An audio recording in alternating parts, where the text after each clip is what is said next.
Je vais lire avec vous un extrait de l'histoire de Lot.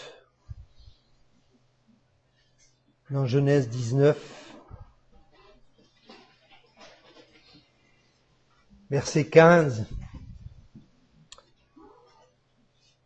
Dès que l'aube parut, les anges se firent pressants.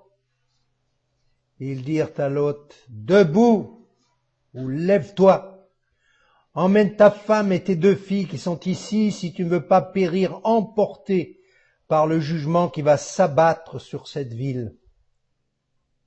Comme il hésitait encore, les deux hommes les prirent de force par la main, lui, sa femme et ses 2 filles, et les entraînèrent hors de la ville, car Dieu voulait les épargner.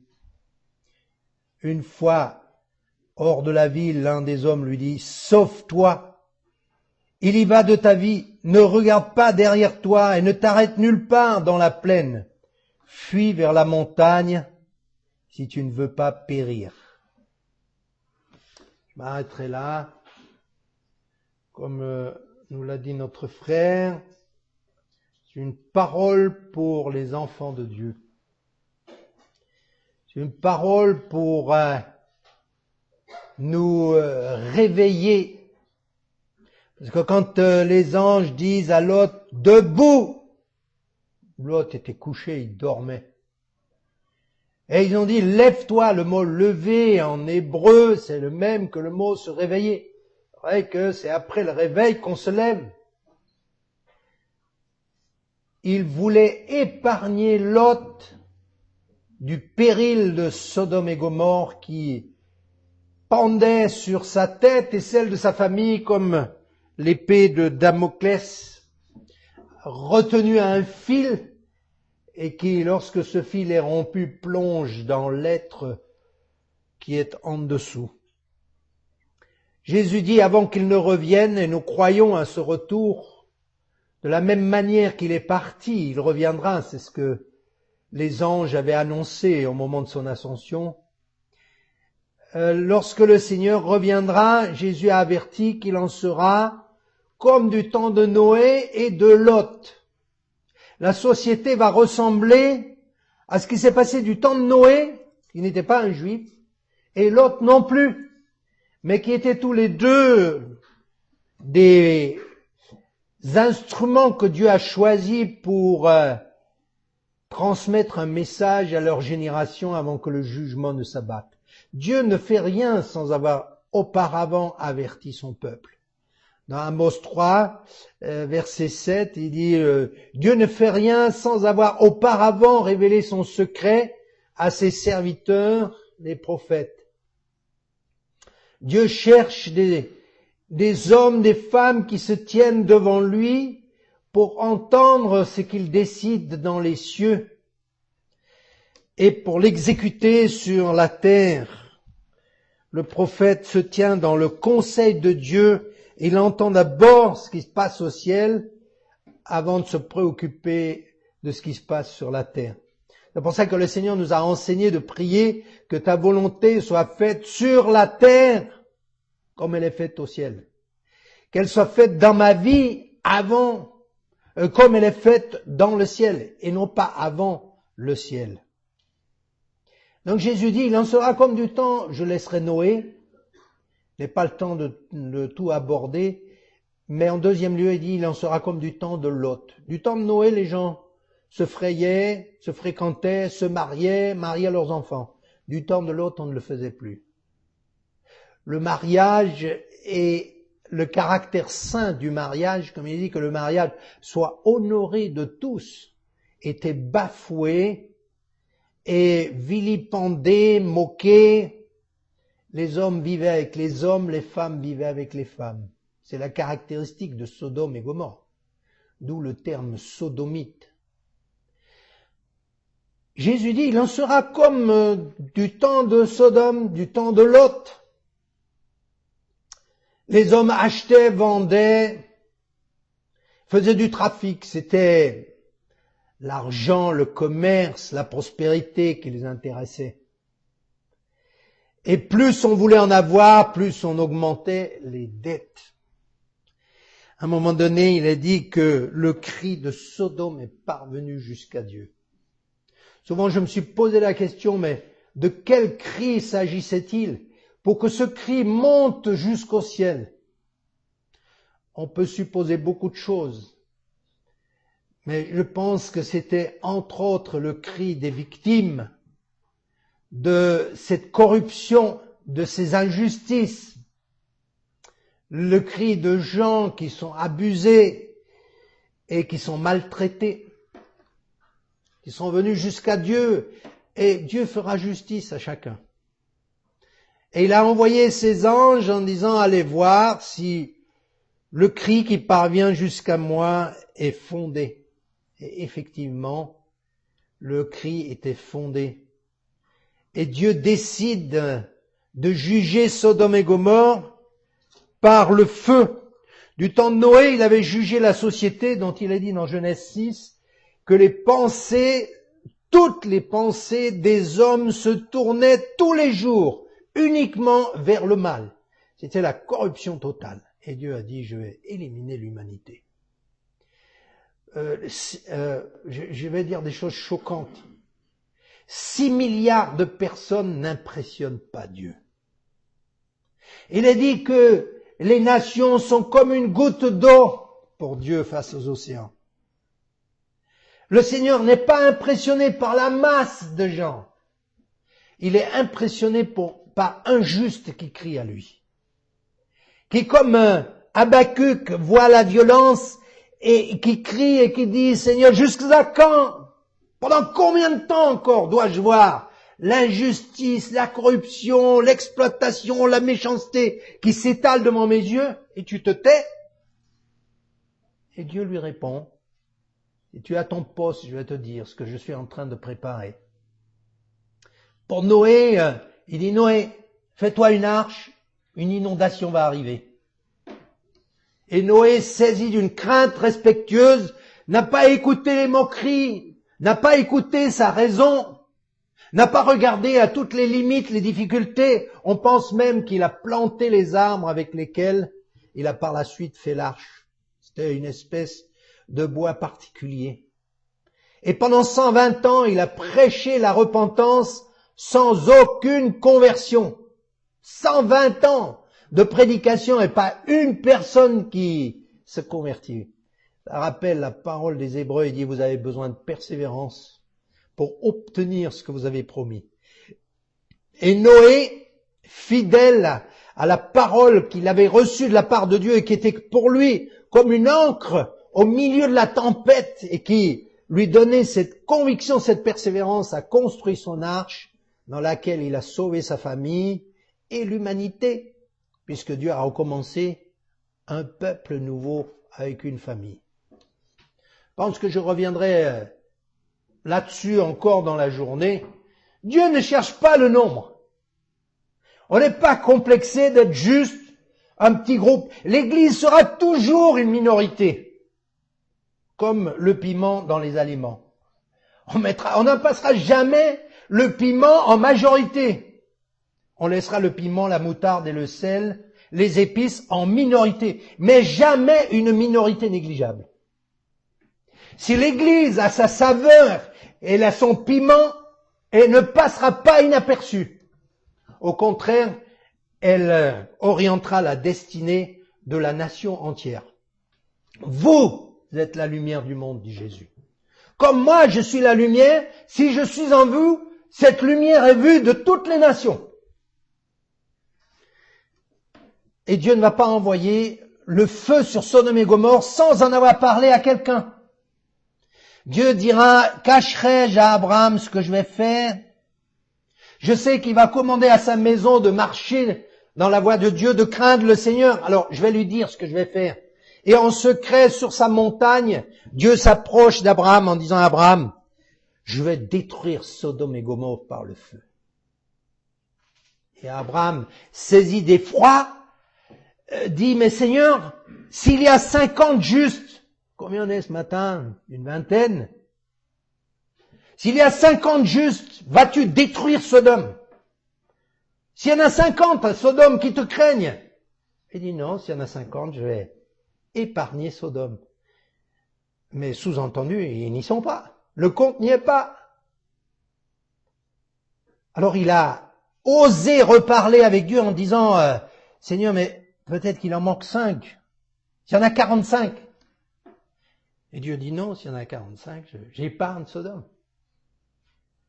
Ah, il dit, Seigneur, excuse-moi, je prends le courage de parler, de négocier avec toi. Parce que Dieu n'est pas un marchand de tapis, on ne peut pas négocier avec lui. Mais on peut prier. Et il dit, voilà, il intercède pour les 40 justes. Et Dieu dit non. Alors il descend encore, 30. Non. 20. Non. Il dit, ce sera ma dernière proposition, 10.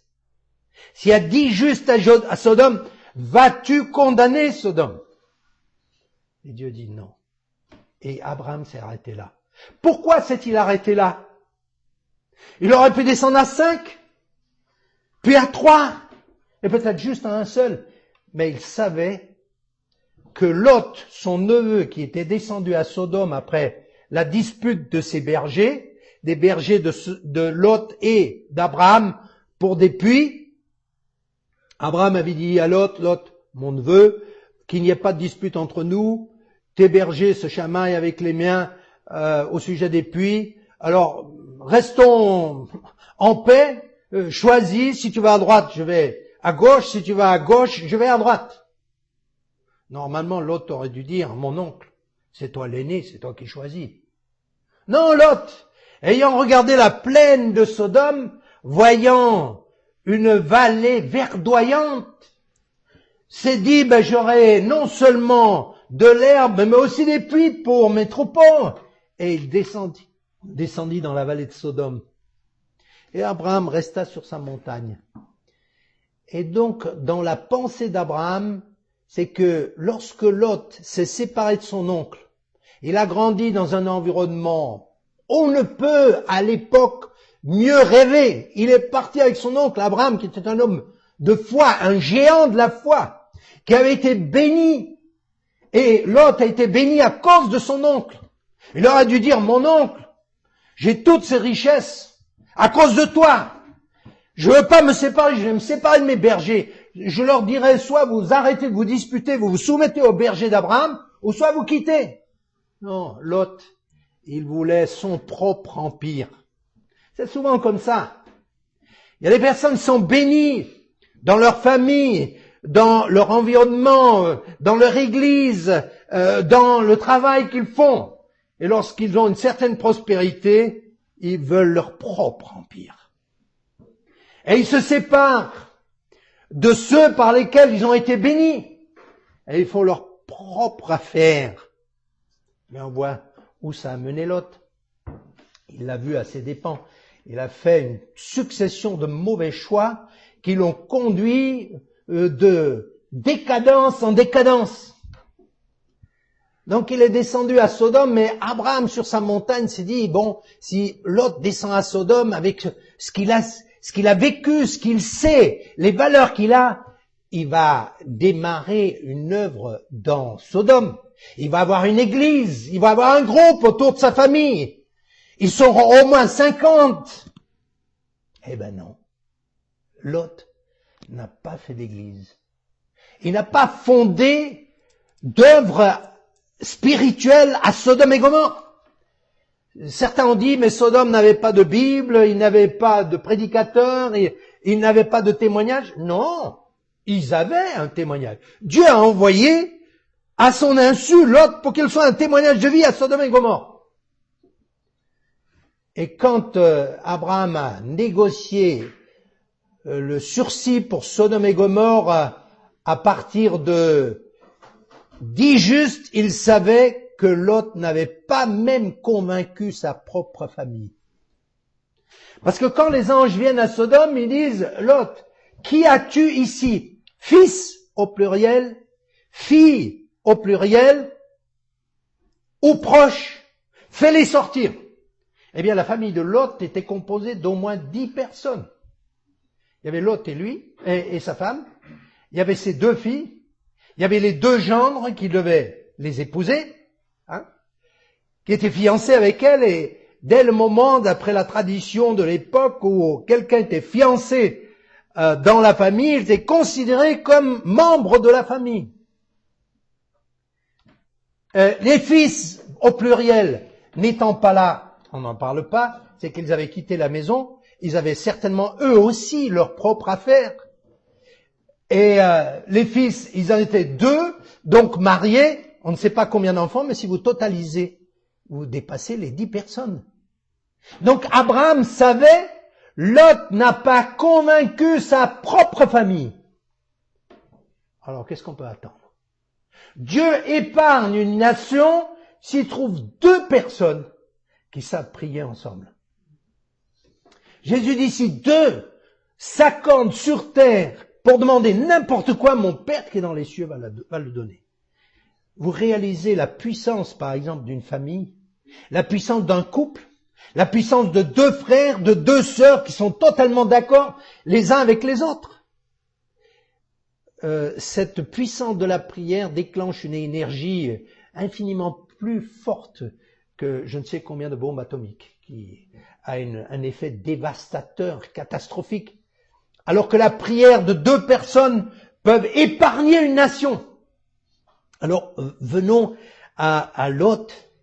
C'est surtout ce passage où les anges disent à Lot, au verset 17, sauve-toi pour ta vie, ou il en va de ta vie. Ne regarde pas derrière toi, ne t'arrête nulle part dans la plaine.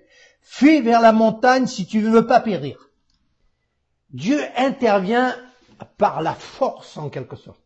Les anges prennent Lot, prennent sa femme, prennent ses filles, les arrachent littéralement de leur maison. Ils les arrachent de leurs biens matériels, ils les arrachent de leur famille, parce que Dieu veut les sauver. Parfois, il y a des choses qui se passent dans notre vie, qu'on voit comme des contrariétés, des personnes qui sont à travers notre route, des choses qui ne marchent pas comme on l'a projeté, des affaires qui périclitent, une santé qui tout d'un coup disparaît. On se dit, mais Dieu, mais est-ce que tu es encore là? Mais bien sûr que je suis là. C'est pour te sauver que je fais cela. Et on ne comprend pas. On le comprend plus tard. Plus tard, tu comprendras pourquoi j'ai fait cela. Et au lieu de nous rebeller, au lieu de contester, au lieu de faire des histoires autour de nous, à accuser les uns et les autres, retirons-nous devant Dieu en disant, Seigneur, qu'est-ce que tu dis toi? Qu'est-ce que tu veux? Qu'est-ce que tu as comme intention? Moi, je suis dépassé, je ne comprends pas, mais toi, tu sais ce que tu es en train de faire. Alors, je te fais confiance. Je veux me taire. Comme Job qui a argumenté avec ses amis, qui lui faisaient de la théologie sur les raisons de ses épreuves, etc. Nous connaissons l'histoire. Nous connaissons l'histoire à la fin. Mais Job, quand il était dedans, il savait pas ce que serait la fin. Il était là, enfermé dans des malheurs successifs qu'il ne comprenait pas. En une journée, il a tout perdu. Il a perdu ses biens, il a perdu ses serviteurs, il a perdu ses enfants, il a perdu sa santé, il a même perdu sa femme. Alors bien sûr, on peut comprendre que dans la douleur, on dit presque n'importe quoi, à n'importe qui. À des personnes qui sont absolument pas concernées. On commence à parler avec des voisins qui sont dépassés. Oui, parce qu'on crie sa douleur. Et Job le faisait avec ses 3 amis qui sont venus lui faire des sermons. L'ami aime en tout temps dans la détresse. Il se montre non pas un moralisateur, mais un frère. Mais à la fin, lorsque Job a compris la pensée divine, il a dit, oh Dieu, je prends le sac et la cendre. Oh Dieu, je te demande pardon, je mets la main sur la bouche parce que j'ai parlé à tort et à travers de merveilles que je n'arrive pas à comprendre. Jusque-là, j'avais entendu parler de toi, maintenant mon œil t'a vu. Je me repens. Ouais. Quelle leçon il nous donne. Alors, les anges viennent pour arracher Lot, qui traînait, qui tardait, qui parlait, qui négociait. Quand il allait vers ses gendres en disant allez, il faut sortir de Sodome, elle va être détruite, le feu va tomber du ciel. On dit tiens, Lot plaisante encore. Ils avaient l'habitude de l'entendre plaisanter. La plaisanterie est quelque chose de très dangereux. Je n'aime pas les gens qui n'ont pas d'humour. Je pense que c'est un signe de spiritualité que d'avoir de l'humour. Et quelqu'un qui sait rire, de façon juste, aussi rire de soi-même et pas des autres, mais dont l'humour n'enlève jamais le tranchant de l'épée de la parole de Dieu. Il faut que jamais une parole n'émousse le fil du rasoir dont nous avons besoin quand il faut donner une parole tranchante. Lot devait dire une parole tranchante à sa famille, et ils l'ont pris pour un plaisantin, parce qu'il avait l'habitude de plaisanter. Lot n'était pas un spirituel, il était juste d'après Pierre, oui, le juste Lot a été délivré, mais comment et avec qui a-t-il été délivré? Il n'est pas un exemple pour nous, parce que quand on voit la fin, c'est catastrophique. Souvenez-vous de vos conducteurs spirituels et considérez la fin de leur vie. La fin, c'est à la fois la fin de vie, mais c'est aussi le but qu'ils ont dans la vie. L'arrivée de leur existence, l'objectif de leur existence, considérez cela et imitez leur foi. Non pas imitez-les, non, imitez leur foi.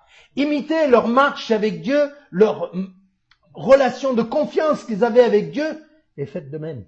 L'autre, on peut pas le dire. L'autre, il a mal fini parce qu'il a fait de mauvais choix. De toute façon, quand on fait un mauvais choix au départ, les mauvais choix se succèdent les uns derrière les autres. Tu ne peux que continuer à confirmer, à persister, à signer ce que tu as mal choisi. L'autre a mal choisi de quitter son oncle. Tout ce qu'il avait, c'était dû à son oncle, qu'il avait accueilli, puisqu'il n'avait pas de père. Il a perdu son père jeune, la mère, on n'en entend pas parler. L'autre l'a accueilli et l'a intégré dans sa famille. Il était considéré un peu comme son fils.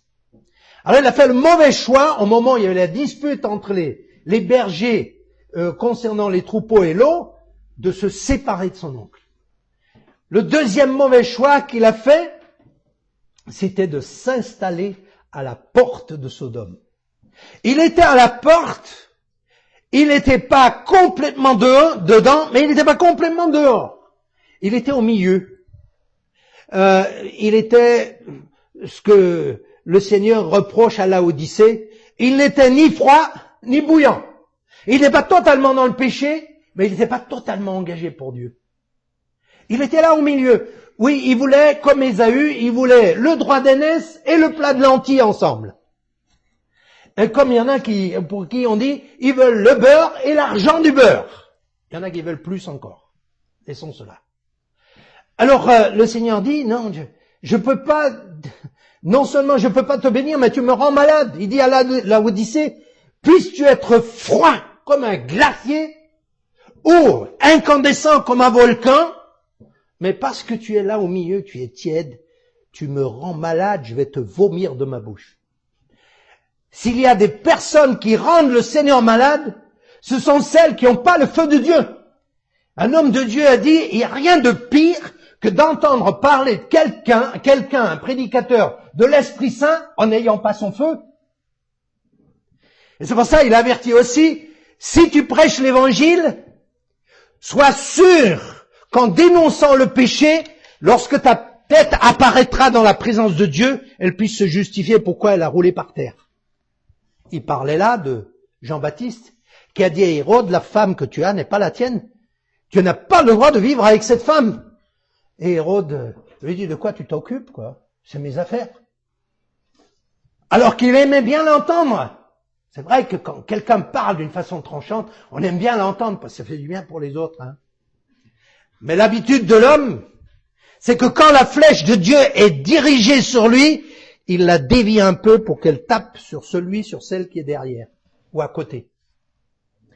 Et Jean-Baptiste a été raccourci d'une tête, et s'y était préparé, puisqu'il avait dit, il faut qu'il croisse et que je diminue.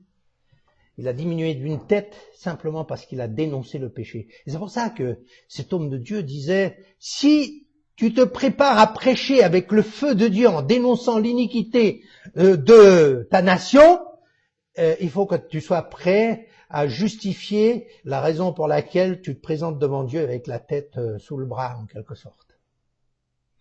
Parce que c'est une affaire de vie ou de mort. Aussi longtemps que tu dis, ça va bien, continuez comme ça, le Seigneur est content, et vous énumérez les centaines de prophéties ou de promesses qu'il y a dans la Bible, pas de problème, vous pouvez continuer à dormir tranquille avec la bonne doctrine. Vous avez la saine doctrine pour une saine léthargie, pour un sain sommeil. Mais si nous voulons nous réveiller, eh bien, il faut accepter que Dieu envoie ses anges. Voici, j'envoie mon ange dans les églises, dit-il dans l'Apocalypse au chapitre 22, le verset 16, j'envoie mon ange dans les églises pour vous avertir. Dieu envoie toujours ses anges pour avertir. Et là, ils descendent à Sodome et ils vont avertir Lot. Ils vont lui dire, Lot, sors d'ici, sauve-toi pour ta vie, ne regarde pas derrière toi, ne te préoccupe pas de savoir si ta femme, tes enfants veulent venir ou pas, toi, sauve-toi pour ta vie. À quoi ça me sert que les autres soient sauvés ou pas? Si moi je suis perdu. Il y en a qui discutent sur la perte du salut. J'en ai rien à faire. Croyez ce que vous voulez sur la perte du salut. Que vous pouvez continuer à pécher, que vous êtes quand même sauvés, tant mieux pour vous, mais vous n'en avez pas la garantie. Et si vous dites, non, mais j'ai été sauvé, tout à l'heure, quand on a chanté ce chant, chef couleur de blessures, j'ai pas pu chanter. Il m'est resté à travers la gorge. J'ai commencé à pleurer. Je dis, Seigneur, c'est là ce que tu as fait pour moi, que tu étais frappé, que tu étais martyrisé, que tu as été rejeté, on a craché sur toi, on t'a percé les mains, les pieds, on t'a pendu entre ciel et terre pour mon péché. Et je comprends cela. Et après, je vais continuer à pécher. Je vais continuer à regarder n'importe quoi sur Internet, sur mon portable. Je vais écouter n'importe quoi, ce qui rentre dans mon cœur, puisque les oreilles sont les portes les plus directes pour le cœur. La foi vient de ce qu'on entend, pas de ce qu'on voit, ce qu'on entend. Et ce qu'on entend vient de la parole de Dieu. Et j'écoute une multitude d'autres choses. J'écoute les racontards, j'écoute les rumeurs, j'écoute ce qu'on raconte dans le monde, chez le people et tout cela. En quoi est-ce que ça m'avance dans la marche avec Dieu pour continuer à alimenter le feu divin dans mon cœur? Dieu envoie les anges pour avertir. Lot, sors, lève-toi et sors. Ne regarde pas derrière toi. C'est une affaire de vie ou de mort. Nous connaissons l'histoire. Les anges ont saisi Lot, sa femme et ses 2 filles. Les anges, il est dit dans Hébreux 1, verset 14, sont des esprits envoyés par Dieu qui œuvrent en faveur, qui ont un ministère pour ceux qui doivent hériter le salut.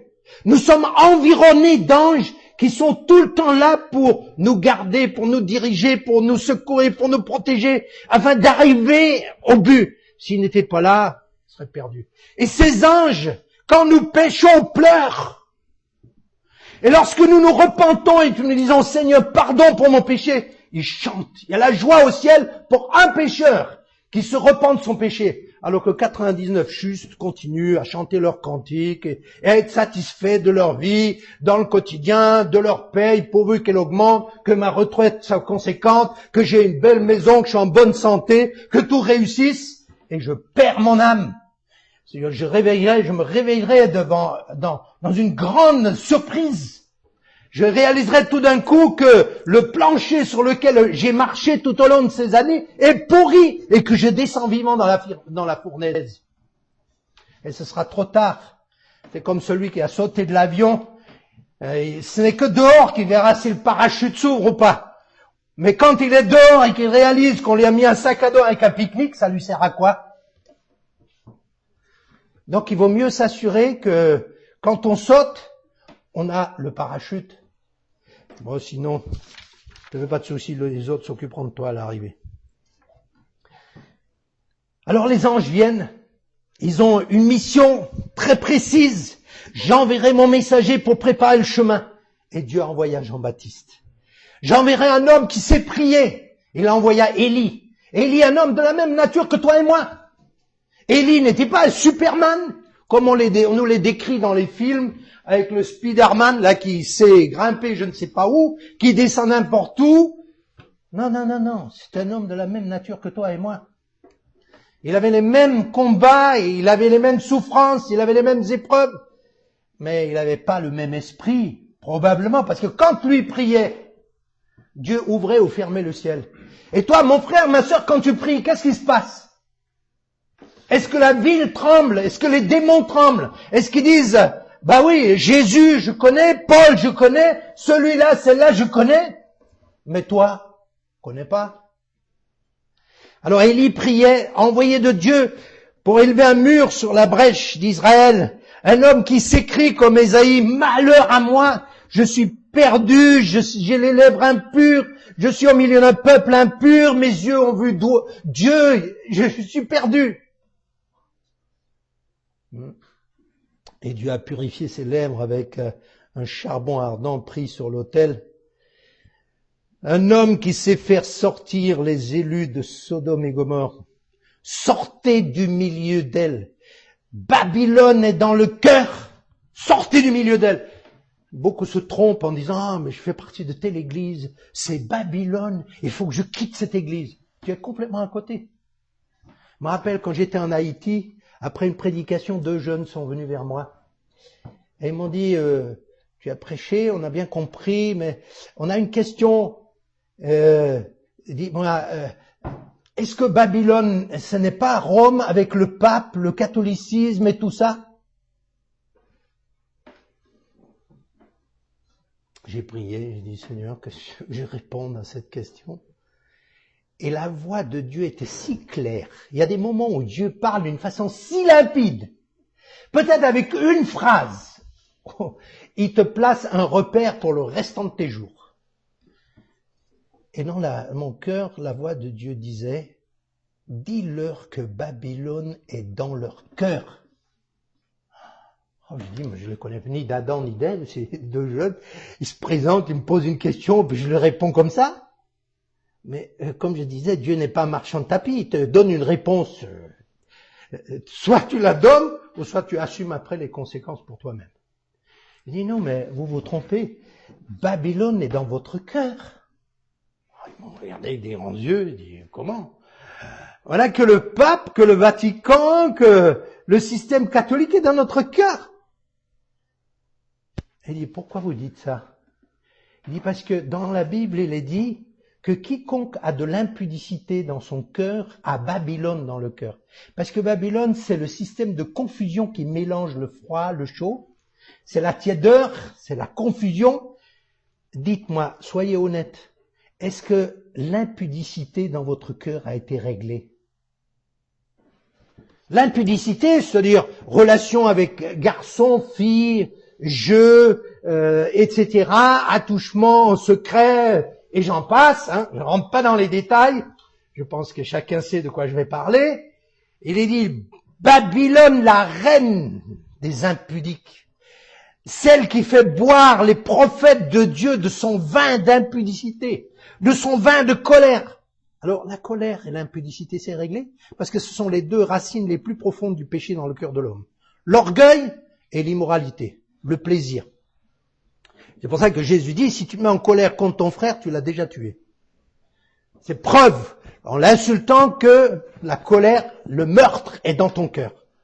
Et si tu regardes une femme pour la convoiter, c'est preuve que tu as déjà commis adultère. Tu la regardes parce que l'esprit adultère est dans ton cœur. Donc il faut régler le problème à l'intérieur, pas à l'extérieur. C'est pas les autres qui me polluent. C'est pas ce que je regarde qui me pollue. Non, c'est parce que je suis pollué que je regarde là. Que je regarde ces choses. Ah, ils m'ont regardé avec des grands yeux comme ça. Ils ont fermé leur Bible. Je ne les ai plus jamais revus après. Eh oui. S'ils avaient été honnêtes, ils ont dit, pardon Seigneur, parce qu'on projette le péché sur les autres.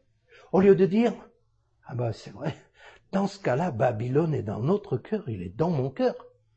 Et le Seigneur dit, sortez du milieu d'elle, sortez du Babylone, sortez de votre cœur, sortez de votre propre nature. Vous êtes le premier ennemi de vous-même. C'est à cause du péché dans votre cœur que vous allez être perdu, non pas à cause de ce qui se passe dans le monde, et l'iniquité qui augmente dans le monde, et les injustices qui se multiplient. C'est vrai. Mais si l'injustice et l'iniquité n'est pas sortie de mon cœur, je serai condamné avec les autres. Jésus dit, si vous ne vous repentez pas, vous périrez également comme les autres.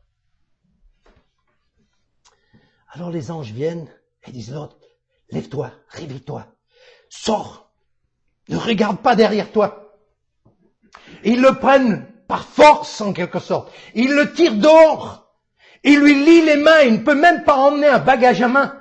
Il ne peut rien emmener de tout ce qu'il a, comme probablement établi comme empire à Sodome. Il prend la femme, ils prennent les enfants, il les tire dehors. 4 personnes. Le message des anges, c'est sortez de ce lieu. Plusieurs fois dans le chapitre 19, là, ça revient. Sors d'ici. Sors de ton péché, sors de ta nature, sors de toi-même, sors de la chair, qui est l'ambassade du diable dans notre vie. Sauve-toi pour ta vie. Sauve ta vie parce que pour le moment, elle est perdue, elle est condamnée. Tu es attiré dans le même précipice, tu es ficelé à tes pieds pour être tiré vers le bas. Vous savez, le diable est pas fou, il est très malin. Il va nous laisser du mou à la cordelette qu'il a attachée à notre pied depuis des années, peut-être depuis l'enfance. Et il va laisser du mou, comme quand il y en a qui promènent leur chien, ils ont ces laisses extensibles, vous savez. Hein, s'ils appuient sur le bouton, hop, la laisse lâche ou la laisse part, et où elle revient. Et le diable, quand il nous a attrapés, il laisse le mou. Allez. Mais le moment prévu, quand il faudra passer par ce passage étroit, où le seul passage, la seule passerelle sera simplement une croix de bois entre le ravin de la perdition et le salut, mais quand on sera là-dessus, il va tirer dessus et hop, en bas. Il sait à quel moment il doit tirer dessus. Il n'est pas fou. C'est pour ça qu'il peut laisser du péché dans ma vie pendant 50 ans. Non, ça va bien. On te laisse prêcher, on te laisse chanter, on te laisse faire l'œuvre de Dieu, on te laisse étudier la théologie autant que tu veux. Tu peux multiplier les volumes dans ta bibliothèque et les convictions doctrinales dans ton cœur. Pas de problème. Pourvu qu'il ne sache pas qu'il est lié par ce péché-là. Et le moment venu, je saurai ferrer, comme quand les pêcheurs attrapent le thon, le grand thon, ce que ça s'appelle la pêche du tout gros. Ils ont des lignes avec des moulinets de fil nylon énormes. Et lorsque le thon a avalé son appât, ils ouvrent le moulinet. Ils ferment pas. Et le moulinet siffle comme une sirène. Parce que le thon, sachant qu'il est ferré, fuit. Il s'éloigne. Et on le laisse partir. On le laisse sur peut-être des centaines de mètres. Et il se débat avec cette chose dans sa bouche. Et puis après, le pêcheur, il cale le moulinet et il commence à tourner. Et c'est le combat qui peut durer des heures. Le thon, il part dans tous les sens jusqu'à ce qu'il fatigue, jusqu'à ce qu'il n'ait plus d'énergie. Et le pêcheur, patiemment, tourne. Il ne veut pas casser sa ligne. Il ne veut pas casser le fil. Il ne veut pas perdre le poisson. Et lorsque le poisson a été ramené près du bateau, il a son harpon. Bah, il le harponne et le poisson est mort. Le diable est patient pour pêcher les âmes. Il y en a certaines, il les attrape très vite. On dit même qu'il dort sur le toit des églises. Parce qu'il dit, ceux qui sont là, ne m'inquiètent pas.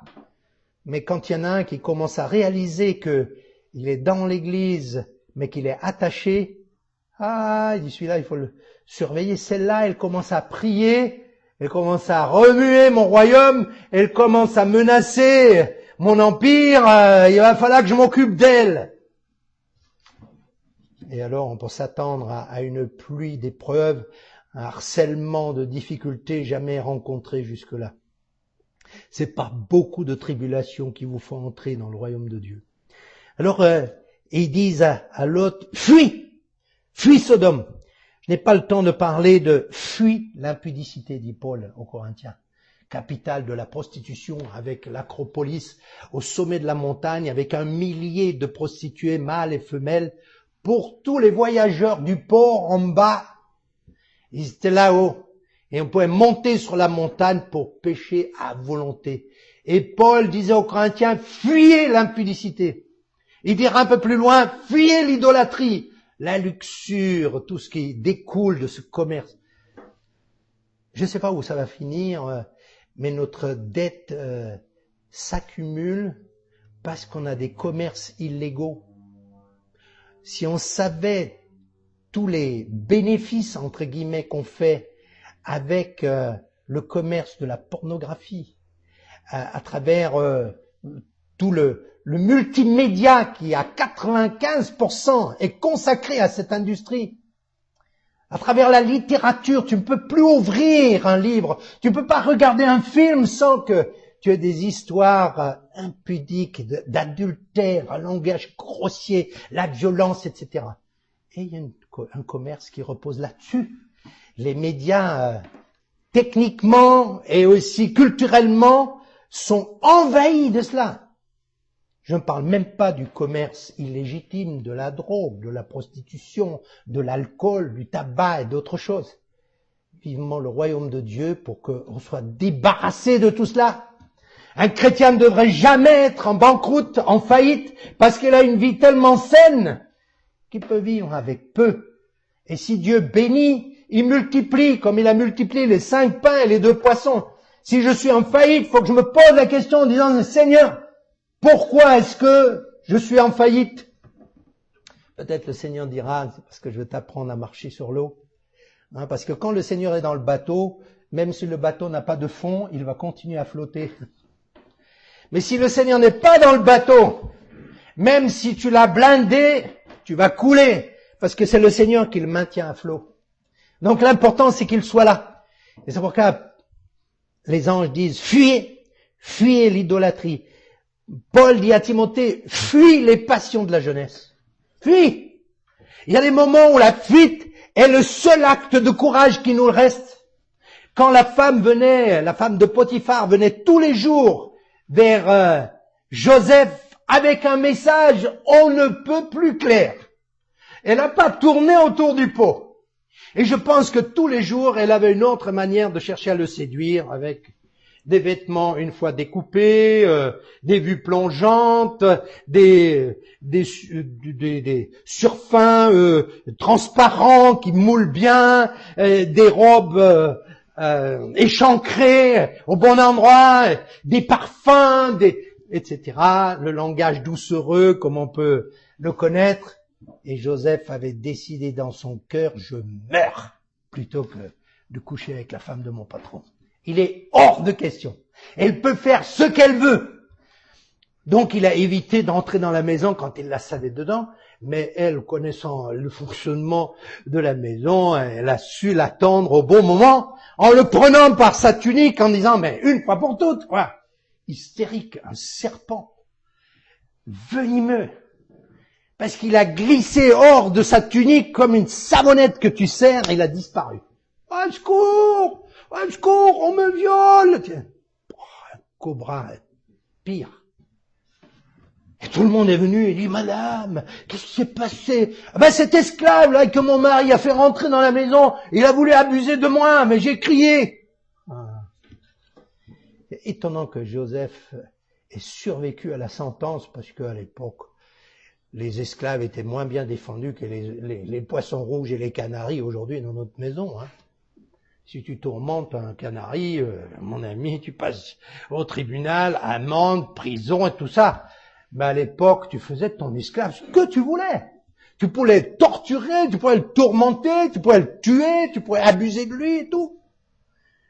Bon, Joseph a dit, plutôt 10 ans, peut-être 10 ans ou plus de prison que d'aller coucher avec la femme de mon patron. Il a dit, mon patron, il m'a tout donné, sauf toi, parce que tu lui appartiens. Et il n'était pas anormal, puisque par la suite, il a épousé la fille d'un prêtre et a convaincu cette femme d'origine païenne, d'un prêtre païen, d'élever ses enfants dans la crainte du Dieu d'Israël. Et Jacob, quand il viendra, il dira, Joseph, Éphraïm et Manassé, tes 2 aînés sont à moi, les restes sont à toi. Donc Joseph a eu d'autres enfants encore. Les autres enfants sont pour toi. On n'en parle pas. Mais Éphraïm et Manassé sont devenus des piliers du peuple d'Israël en tant que chef de tribu. Pourquoi? Parce que cette seule fois où Joseph était confronté à une situation sans issue, il a fui. Fuis! Paul dit à Timothée, fuis les passions de la jeunesse et recherche ceux qui ont un cœur entier pour le Seigneur. Ceux qui invoquent le Seigneur d'un cœur pur. Recherche-les parce qu'ils sont pas faciles à trouver. Ils courent pas les rues. Recherche ceux qui marchent avec Dieu avec un cœur sans partage. Je peux les compter sur les doigts d'une main ou de deux mains. Les hommes et les femmes qui ont marqué ma vie depuis ma conversion, tout de suite. J'ai converti à l'âge de 20 ans. J'ai dit, c'est tout ou rien. Seigneur, tu as ma vie, tu en fais ce que tu veux. Et je peux que demander pardon à Dieu pour le nombre de fois où il m'a retrouvé dans la tiédeur, avec un cœur partagé. Mais le premier qui m'a marqué, il m'a montré comment je peux avoir la victoire sur le péché. Le deuxième, il m'a montré comment la parole de Dieu devient notre nourriture quotidienne, notre fondement, notre boussole, notre orientation, notre force, l'épée qui tranche l'arme offensive et défensive. On est resté dans la parole, dit manger la parole tous les jours. Et j'ai vu que les hommes de Dieu qui ont marqué leur génération ont tous été des hommes dans la parole. Ils la lisaient au moins une fois par année. Une fois par année. Minimum, une fois par année. Et c'est tout à fait notre portée. Si chaque fois qu'on fait une pause, pour ceux qui ne sont pas libérés du tabac, une pause Bible au lieu d'une pause tabac, vous lisez votre Bible sans problème en une année, même moins. Un quart d'heure tous les jours suffit. Vous lisez de façon suivie, mettez des marque-pages, cochez-les éventuellement avec des gommettes autocollantes là où vous arrêtez de lire, pour que la fois suivante, je suis sûr que si on prend la Bible une fois par semaine, tiens, où est-ce que j'ai lu la dernière fois on n'a pas de lecture suivie. C'est très simple, une gommette, et vous continuez à lire. Chaque fois que vous avez 5 minutes pour fumer votre cigarette, laissez la cigarette, ça vous permettra d'économiser 150 € par mois, 1500, 1700 par année, et si vous laissez le pastis, le journal et les cigarettes, vous construisez une maison à 40 ans. Vous entendez bien? Calculez-le. Le paquet de cigarettes aujourd'hui est à 5 € et des poussières, hein. Et quand tu fumes généralement pas tout seul, on fait la tournée, on en prend chez les autres. Donc si tu t'en sors avec un paquet, bon. Si tu prends un pastis par jour ou une bière, sans compter le temps que tu passes pour refaire le monde avec tous tes copains à commenter le people et le foot et la Formule 1, est-ce que Renault sera viré à cause de ci et ça? Je suis pas derrière la lune, hein, faut pas penser, hein. Je sais très bien ce qui se passe dans le monde. Mais je voudrais savoir ce qui se passe au ciel. Je voudrais savoir ce qui se passe dans le cœur de Dieu. Et c'est pour ça que je laisse le reste. Et si j'ai besoin de savoir quelque chose, Dieu s'en occupera. Il dira, il faut que tu saches ça et ça et ça. Merci Seigneur. Mais surtout que tu saches ce qu'il y a dans la parole. Et cet homme de Dieu nous a fait feuilleter la Bible du début à la fin.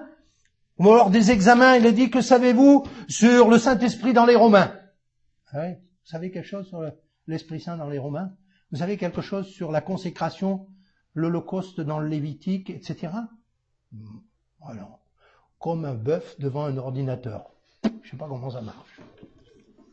Eh oui, il faut faire des choix. Il dit, le Seigneur m'a donné ce temps, il nous a donné du temps. Semaine de 35 heures, c'est même pas la moitié du temps biblique. Pour le Seigneur, la semaine est de 72 heures. On commence à 6 heures du matin, on finit à 6 heures du soir. Pendant 6 jours, vous calculez. Alors il y en a qui se plaignent, 35 heures c'est de trop, ils ne sont pas convertis. Oubliez-les. Sûr. Parce que s'il est avec le Seigneur, il saurait que c'est 6 jours à 12 heures. 72 heures. Alors tu apprécies un peu plus le Shabbat. Le jour de repos, tu dis merci Seigneur. Mais si tu rentres dans l'œuvre de Dieu, les 35 heures tu les fais sur le week-end, je peux te le garantir. À partir du vendredi, tu fais tes 35 heures, sans problème.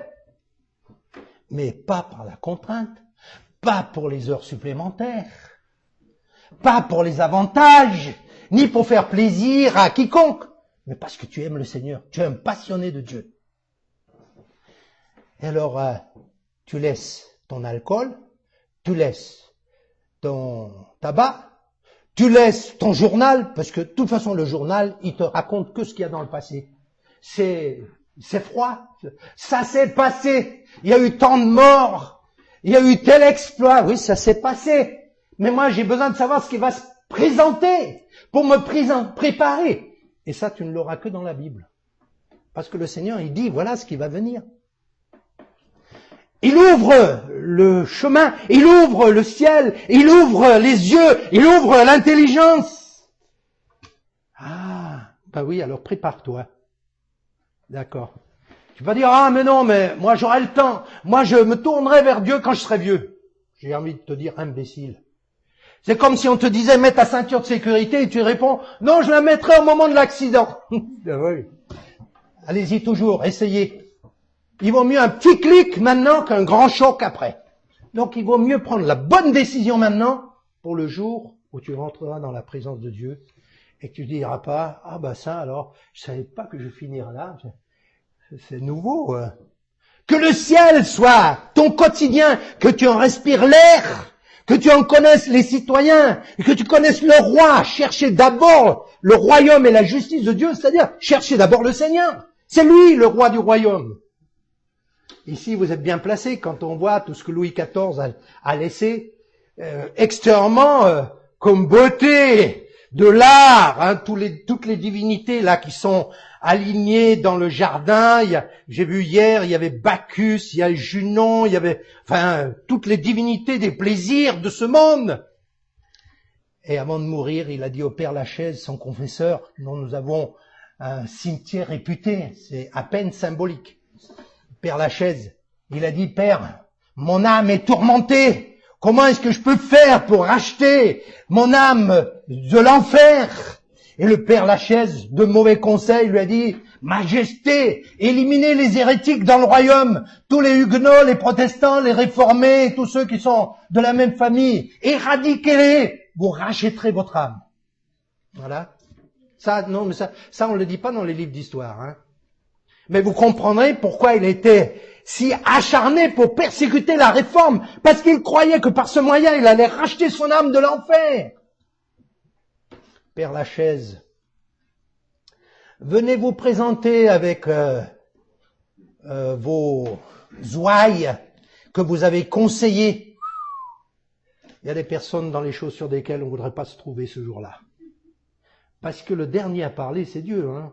Les hommes, ils peuvent écrire des biographies, ériger des monuments, dire toutes sortes de bonnes choses, n'est-ce pas, le roi Soleil, alors qu'Alain Peyrefitte, ancien ministre de l'Éducation et de la Justice du temps où il vivait, hein, a écrit un bouquin, Le mal français, et il a dit la plus grande faute historique de toute notre histoire en France, c'est la décision de Louis XIV de persécuter les Huguenots.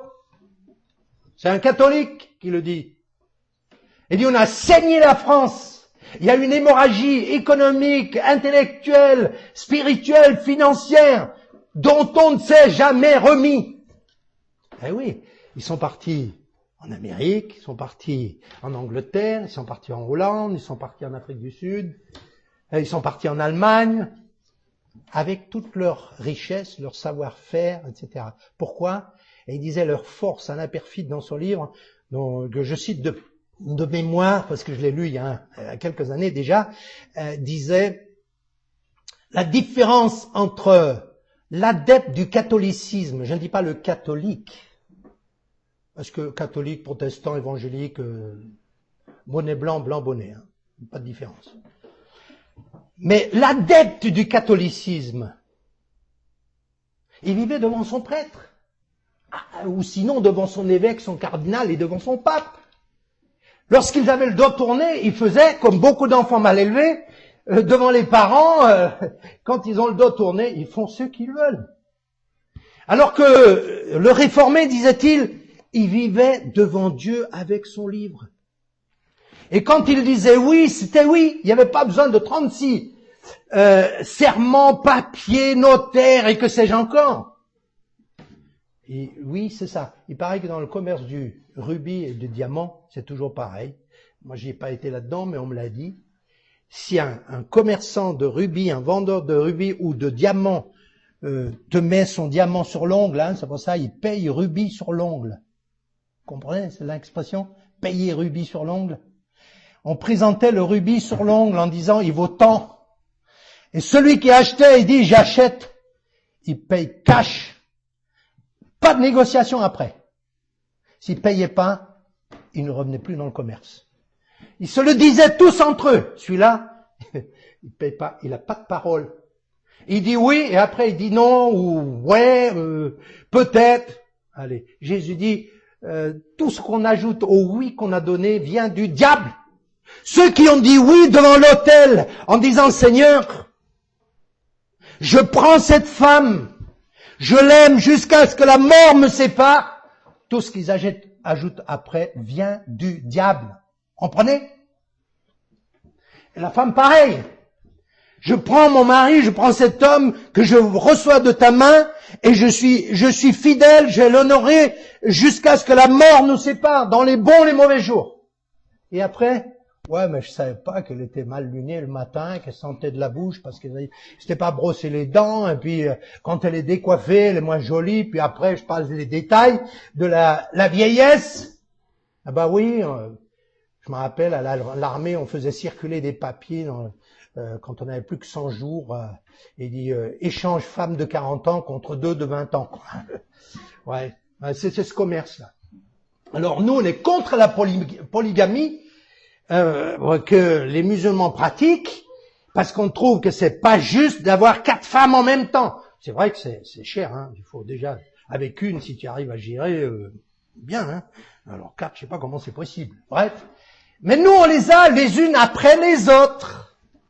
On les a pas en même temps. Je dis quand celle-là elle est usée, allez, ça va, c'est bon, j'ai fait le tour de la question. Celle-là, elle est plus jeune, elle est plus intelligente, elle est plus riche, elle est plus belle, elle est plus ci, plus ça. Bon courage. Que votre oui soit oui. On disait récemment avec Christine, elle dit d'après toi, qu'est-ce qu'un homme? Je cherche un homme, dit Dieu plusieurs fois dans la Bible. Je cherche un homme. Qu'est-ce qu'un homme? Pas une lavette, pas une pantoufle, pas un Vichy-Vachi comme ils disent de l'eau de vaisselle en Allemagne. Un homme. Elle m'a répondu, quelqu'un qui tient parole. Quelqu'un qui, quand il dit quelque chose, pas remue. Ça ne veut pas dire que c'est quelqu'un qui est entêté, qui est borné, qui est bouché, qui est complètement bloqué. Non. C'est quelqu'un qui s'est engagé. Et comme il est dit dans le psaume 15, même s'il fait un serment à son préjudice, il va jusqu'au bout. Lorsque j'ai construit notre maison, j'ai vu l'architecte, j'ai vu le constructeur, j'ai vu le maître d'œuvre, et j'ai dit, messieurs, je construis une maison, j'ai tel budget, qu'est-ce que vous m'offrez? Bon, ils sont venus avec les offres. Je dis bien, par exemple celle-là, je pense que je vais m'engager, mais je vais vous dire une chose. Moi, je suis un homme. Si je vous dis que je vous paye, j'attends de votre part les services que vous me promettez. Et j'ai pas besoin d'engagement écrit. Hein. Si vous êtes des hommes, vous allez vous engager de la même manière. Donc, au fur et à mesure du contrat, de la réalisation des tranches de travail, je vous fais le virement. D'accord. Ok. Et lorsque c'était fini, et qu'il me restait les 5% de réserve, il dit, ben voilà, il y a un certain nombre de choses qui sont pas faites. Hein. Donc, je vais pas vous donner comme ça 5% du montant, alors que les travaux sont pas finis. Non, non, non. On va le faire, on vous fait cadeau de ça. Ok, bien. On a signé. Il dit, on va sabler le pétillant, un jus de raisin pétillant, hein, parce que le champagne te fait perdre la tête. Et j'ai dit, vous me permettez de prier? Je pense qu'à la réception de maison, je pense que les architectes ou les maîtres d'œuvre ou d'ouvrage et les constructeurs prient pas souvent. Mais j'avais sur le cœur de le faire. Et j'ai remercié Dieu de ce que rien ne s'est produit de grave sur le site. Hein, il peut y avoir des accidents, il peut y avoir des incidents. Non, il ne s'est rien passé. parce que notre relation aussi est restée paisible et vraie. Et j'ai demandé à Dieu de les bénir, parce qu'ils étaient en bénédiction pour moi. Et puis, j'ai remercié Dieu de ce que le Seigneur a posé sa main sur l'entreprise. Amen. Merci. Bien. Les hommes, où sont-ils aujourd'hui? Si nous, chrétiens, nous ne sommes pas des hommes, comment voulez-vous que les autres le soient? Ils n'ont pas de référence, ils n'ont pas d'exemple. Ils savent, les chrétiens, ils ont aussi une colonne vertébrale en caoutchouc. Ils peuvent rien faire reposer dessus. Ils restent pas fidèles à leurs paroles. Et s'il y a un changement, ben on va le dire. Bon, ça, dans notre assemblée, nous disons, si quelqu'un vient vous demander des sous, si vous voulez vous exposer au risque, donnez-leur. Mais si vous voulez avoir un minimum de garantie, venez en parler aux anciens. Parce qu'il y a des spécialistes qui savent très bien quels sont les gens qui ont un compte bien garni et qui savent jouer la mélodie, le registre pour que le cœur s'attendrisse et dit, tu peux me prêter 5000, je te les rendrai avant décembre. Allez, c'est un frère, c'est une sœur. Et dans la dèche, ouais, il faut pas être dur, hein. Et on cite Jean qui dit, ne mets pas en parole, mais si un frère a un besoin, donnez-lui. Ah oui, verset biblique à l'appui, et tu donnes.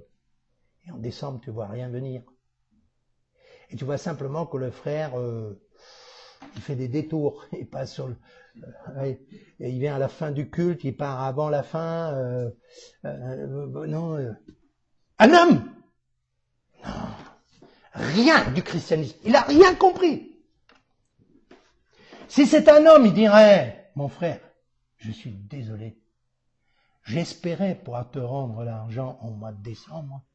J'ai eu des tas de contretemps, ma voiture est tombée en panne, il fallait que je la change, la femme était malade, il y a une opération, etc., etc. Mais pardonne-moi parce que j'ai pas respecté mon délai. Je te payerai, qu'est-ce que tu peux me laisser comme temps? Parce que je voudrais pas que toi tu sois dans le besoin. D'accord, ok, allez, on remet d'une année, parce que j'en ai pas tout de suite besoin. Et la confiance entre les hommes se bétonne.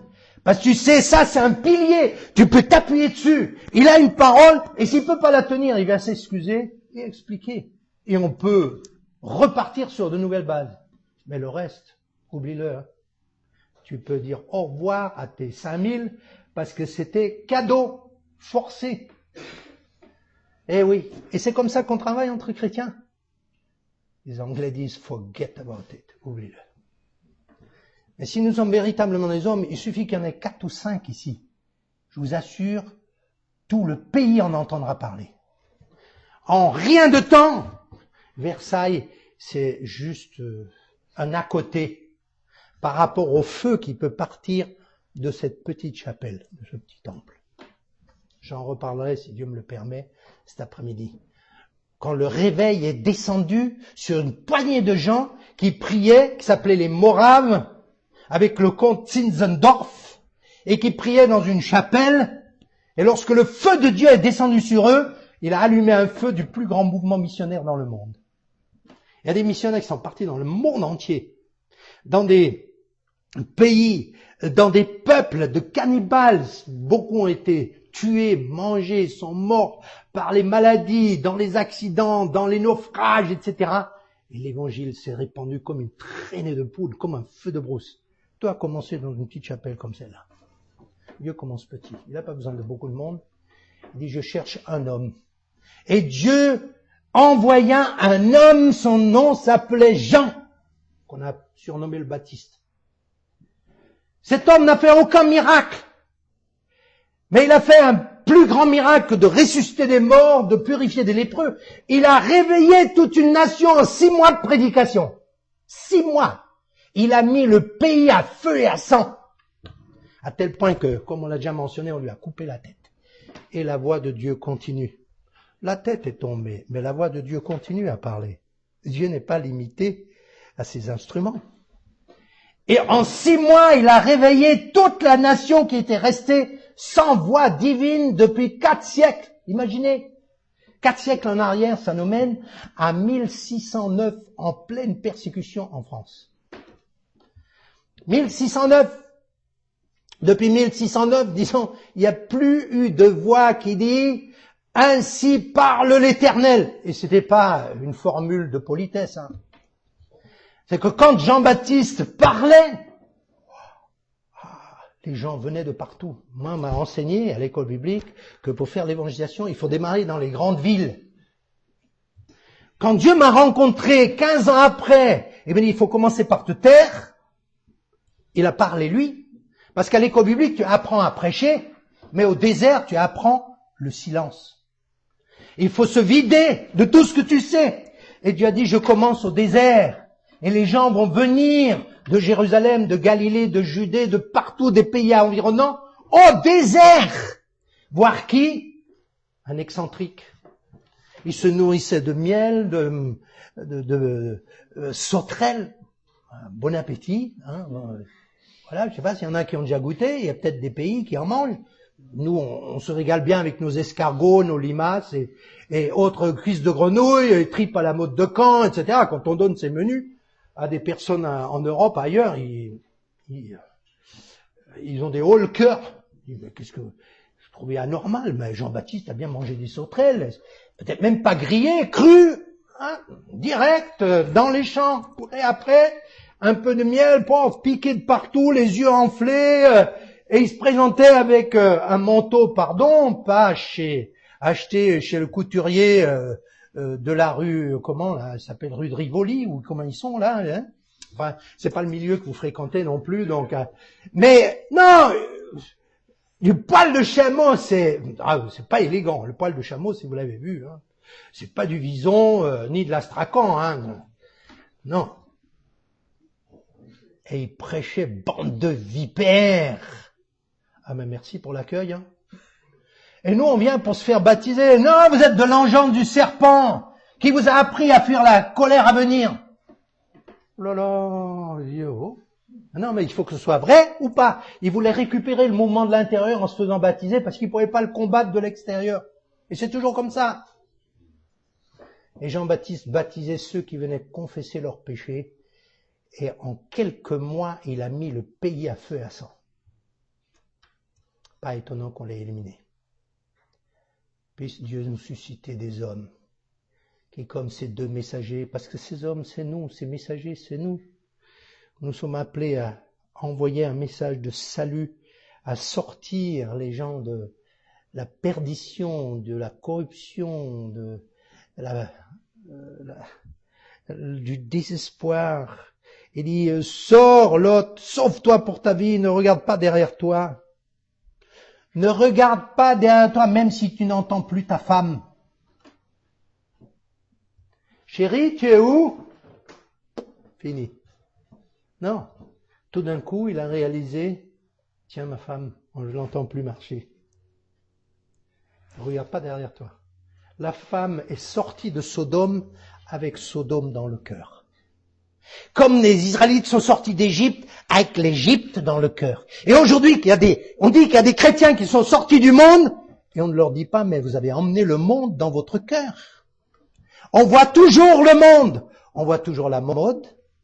On voit toujours le langage. C'est intéressant. Moi, je regarde pas la télé, ni les DVD. J'ai pas le temps pour des films et je dis, pour la plupart du temps, des bêtises pareilles. Je suis pas contre des beaux documentaires, etc. Mais quand on observe les gens, ils disent, leur comportement, leur mimique, l'expression de leur visage, les gestes, la façon dont ils rient, dont ils réagissent. Et ils disent, ça c'est Dallas, c'est Dynasty, c'est ces autres films, hein, c'est vrai. Alors on arrive en gros 4x4, en habitant en centre-ville, bah oui, en Amérique, ils font de l'argent maintenant, en passant non pas dans des stations qui lavent les voitures, mais qui les remplissent de boue. Pour qu'on puisse revenir chez soi, oh là là, quelle expédition il a dû avoir là, dans la boue, c'est sale et tout ça. Et ça jette, hein, ça donne, hein, d'avoir un gros 4x4, le voisin est épaté en disant, ils doivent vivre des choses formidables, alors qu'il a passé la station qui lui remplissait sa voiture de boue, afin qu'ils sont de mèche avec ceux qui les lavent après, bien sûr, parce qu'on peut pas les garder comme ça toute la semaine quand même. Donc les uns remplissent de boue et les autres les lavent. Bon, ça fait du travail, on le crée comme on peut. Vanité des vanités. Vanité. Sauve-toi, ne regarde pas derrière toi. Regarde pas si ta femme suit, si tes enfants suivent. Ah, mon enfant, il veut pas donner sa vie au Seigneur, dit, laisse-le. Toi, reste attaché au Seigneur. La meilleure manière d'aider les enfants qui dérivent, c'est de garder le cap soi-même. Faut garder le cap. Comme ça, l'enfant sait où il va revenir. Le père, il n'a pas couru après le fils prodigue en disant, mon chéri, oh le pauvre, tu sens mauvais, j'ai t'acheté un nouveau costume, et puis un peu de parfum, ça sent le cochon ici, et quoi que tu manges, toi, les fèves, tu veux manger? Non, allez, un chèque pour aller manger au restaurant. Il l'a laissé mourir. Il dit, voilà mon fils qui était mort. Il a voulu choisir de prendre son héritage, de le délapider, etc. C'est son choix. Il faut qu'il aille jusqu'au bout avec son choix. Mais le père est resté à la maison. Le fils savait très bien, quand il est arrivé au bout de lui-même, étant entré en lui-même, là, jusque-là, il était entré peut-être dans les cochons, il était entré dans le gouvernement, il était entré chez ses amis, chez les banquiers, parce qu'il n'y avait plus rien. On tire dans tous les sens. Mais là, il est entré en lui-même. Il dit, si je suis ce que je suis, c'est moi, c'est ma faute. Je sais ce que je vais faire. Je vais retourner. C'est ça la repentance. C'est ça la conversion. Je vais retourner. Et c'est ce que Dieu voulait avec Lot. Retourne chez ton oncle. Parce qu'à Sodome, il n'y a pas l'avenir. Retourne chez celui où tu avais été béni. Retourne là où tu es tombé. Souviens-toi d'où tu es tombé, Éphèse. Tu as perdu ton meilleur amour. Tu as perdu ton premier amour. Reviens là. Et le fils se lève et dit, je retournerai vers mon père et je lui dirai, allô papa, ça va bien?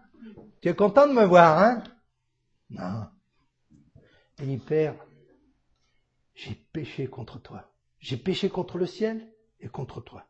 Parce que quand on pêche contre quelqu'un, on a d'abord péché contre Dieu. David dira du reste au sujet de son adultère et Bathsheba, j'ai péché contre toi seul. J'ai même pas péché contre Uri ou contre mes proches, non contre toi. Bien sûr, Dieu dira après contre qui tu as encore péché, il te le dira. Pas besoin de te faire du souci. Il mettra les priorités en place. Et le fils dit, Père, j'ai péché contre le ciel et contre toi. Je ne suis plus digne, pas digne d'être ton fils. Je ne suis pas digne d'être dans ta maison. Je ne suis pas digne d'être à ta table. Traite-moi comme le dernier dans la maison. Traite-moi comme le dernier des salariés. Je suis prêt à faire n'importe quoi. Ah, voilà. Il y a la joie. Le père dit, là, on va fêter ça. Il a fait tuer son veau gras, il a fait changer les habits, il lui a donné une nouvelle chaussure. Et à la fin, il lui a enlevé son anneau. L'anneau avec le sceau pour signer. L'anneau qui donnait l'héritage total. On comprend pourquoi l'autre frère, il n'était pas content, quand il a vu la fête que le père a réservé à ton fils. Il disait même plus mon frère, ton fils. Et le père a donné la gestion de tout. Pourquoi? Parce qu'il savait celui-là, il ne repartira pas. Il a mangé, il a donné, c'est fini, il est vacciné. On peut tout lui confier maintenant. Traite-moi comme le dernier. Et le père dit, non, mais je vais te traiter comme le premier. Parce que tu sais que tu es le dernier. Celui qui s'abaisse sera élevé. Celui qui se voit le dernier sera le premier. Celui qui est l'esclave de tous sera le plus grand. Que Dieu nous fasse grâce. Je n'ai pas le temps d'aller plus loin. Parce que Dieu dira à l'autre par ses messagers, monte sur la montagne.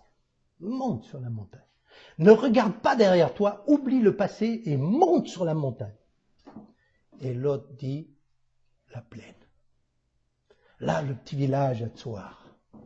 Là où ces filles vont trouver le vin avec lequel ils vont saouler le père pour lui arracher une postérité inceste, qui sera un problème pour Israël jusqu'à ce jour. Les Moabites et les Ammonites ont simplement changé de nom, mais ils sont toujours là. Les descendants de Lot. Lot, pas libre de l'alcool, se laisse saouler par ses filles qui couchent avec lui sans qu'il s'en rende compte. Mais c'est une catastrophe. Alors il y en a qui disent, oui, mais Lot, il était quand même sauvé. Ben oui, le salut, ça m'appartient pas, c'est Dieu qui décide, alors je vais pas argumenter là-dessus. Mais quel exemple? Lot, un exemple pour nous?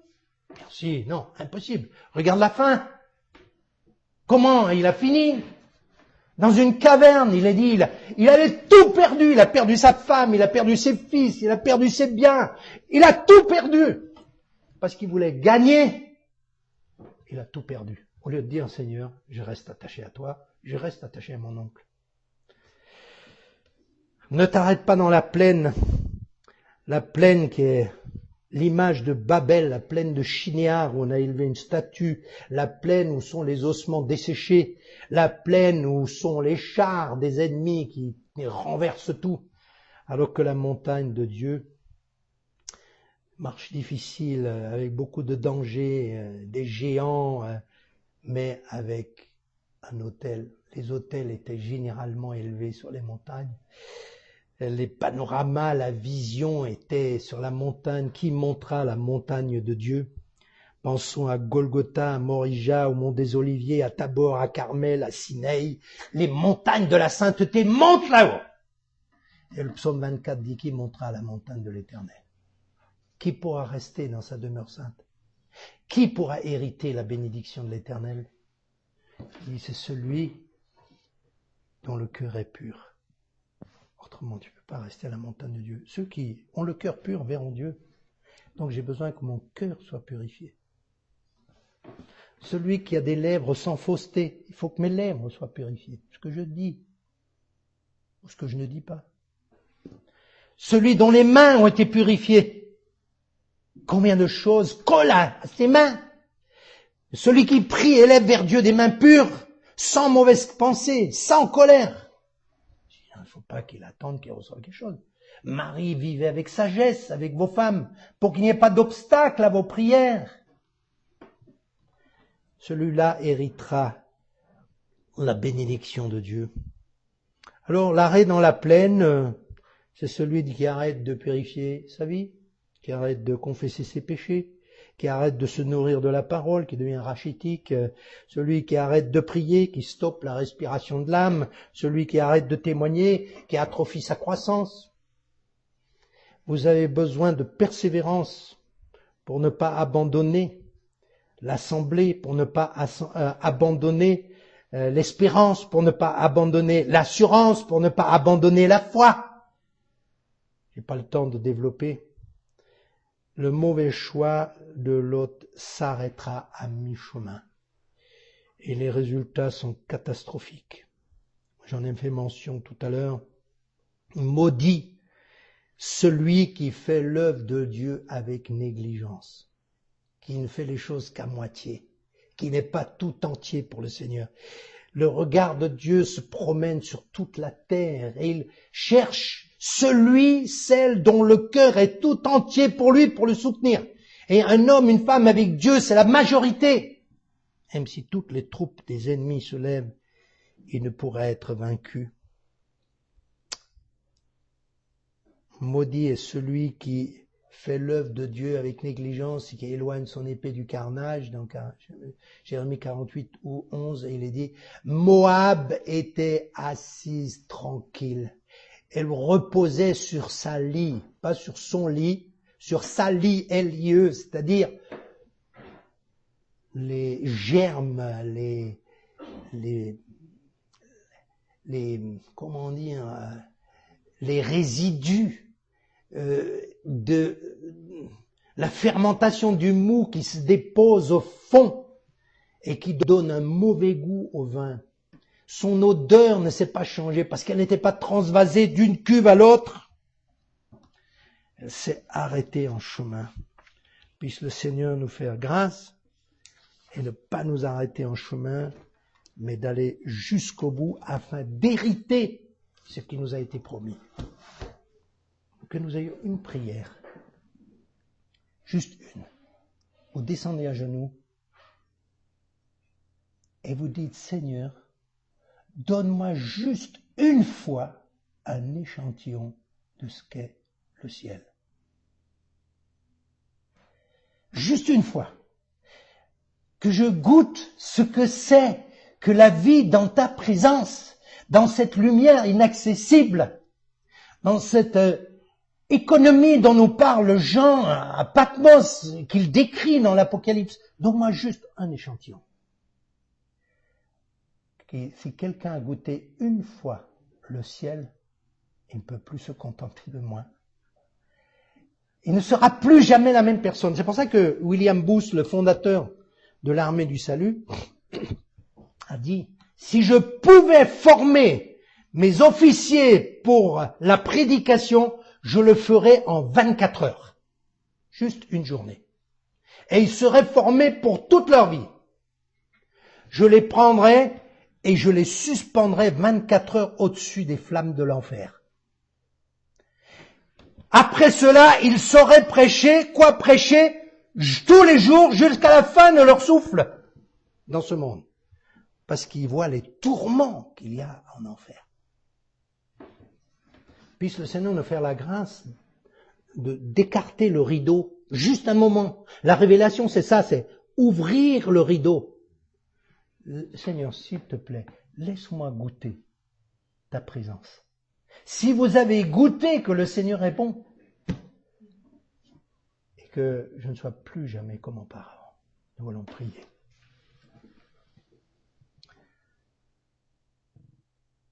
Tu es bon, Seigneur. Tu ne nous prends pas par surprise, par traîtrise,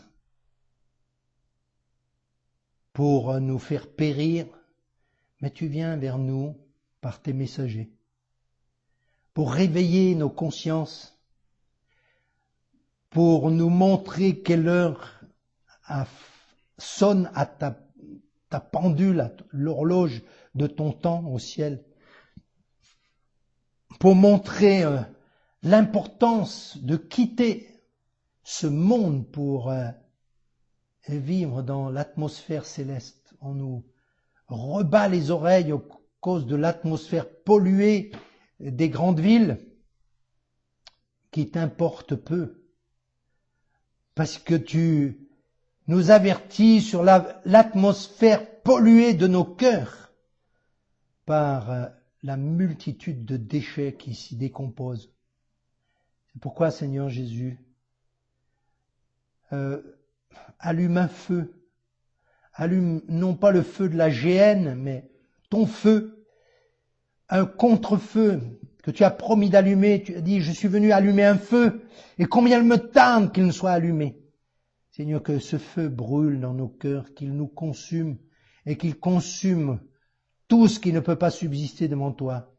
Jean-Baptiste l'a bien dit, moi je vous baptise d'eau pour vous amener à la repentance, mais il y en a un au milieu de vous, au cœur de vous, que vous ne connaissez pas. Lui, quand il viendra avec un feu pour nettoyer son air. Il purifiera son air. Seigneur, que ce feu s'allume, ce feu que tu as fait brûler à la Pentecôte en remplissant chacun de cette langue céleste pour annoncer les merveilles de Dieu à toutes les nations. Ce feu dévorant qui a consumé tout ce qui empêche que le peuple soit sauvé. Seigneur Jésus, nous sommes ici dans ce petit lieu que tu nous mets à disposition par la générosité de personnes qui ont à cœur que le temple serve vraiment comme temple. Et nous sommes ce temple. Que ce feu brûle à l'intérieur de ce temple. Que nous soyons ici dans ce bâtiment ou que nous soyons ailleurs. Et que ce feu nous consume. Comme il t'a consumé quand tu as nettoyé le temple, les disciples ont compris la parole du psaume où David dit « Le feu de ta maison, le zèle de ta maison me dévore ». Que nous soyons dévorés par ce feu, afin de ne pas mourir par le feu de la convoitise et le feu de l'enfer. Merci à notre Dieu pour ta fidélité. Reste avec nous alors que nous allons avoir cette pause Prépare nos cœurs pour l'accueil des personnes qui viendront. Amène les personnes que tu veux et glorifie-toi bien au-delà de tout ce que nous pouvons attendre. Nous t'en remercions. Amen.